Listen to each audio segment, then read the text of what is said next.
کسی کی دوسری محبت ہونا اپنے آپ میں ایک بہت بڑی اذیت ہے، اور میں نے یہ اذیت کافی عرصہ برداشت کی کیونکہ میں اسے کھو نہیں سکتا تھا۔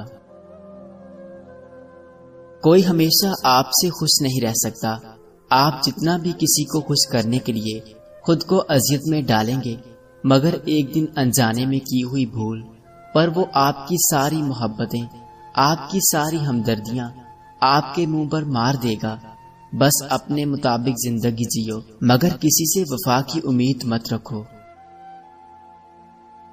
ضروری نہیں کہ تمہیں ٹھیک شخص سے ہی محبت ہو، یہ بھی ضروری نہیں کہ ہر شخص برا ہی ہو، مگر کچھ چیزیں ایسی ہوتی ہیں جو مقدر میں نہیں ہوتی۔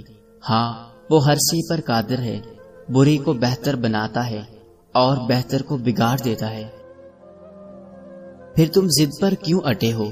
کیوں خود کو اذیت میں ڈال رکھا ہے؟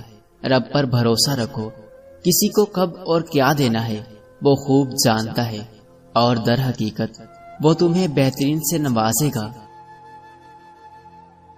مردہ جسموں کے درمیان قبرستان میں ہم دیکھ بھال کر چلتے ہیں، کسی قبر پر پاؤں نہ پڑ جائے، جبکہ زندگی میں تیز چلنے کی دھن میں نہ جانے کتنے زندہ انسان اور ان کے جذبوں کو پیروں تلے رون دیتے ہیں، اور ہمیں احساس بھی نہیں ہوتا۔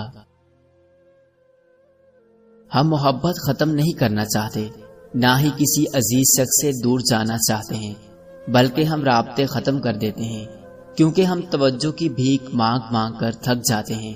دوری کی اذیت فقیری کی اذیت سے ذرا کم تکلیف دہ ہوتی ہے۔ دو طرح کی عورتیں ہمیشہ مرد کے دل پر راج کرتی ہیں، اور مرد ہمیشہ ایسی عورت کو دل میں جگہ دیتا ہے۔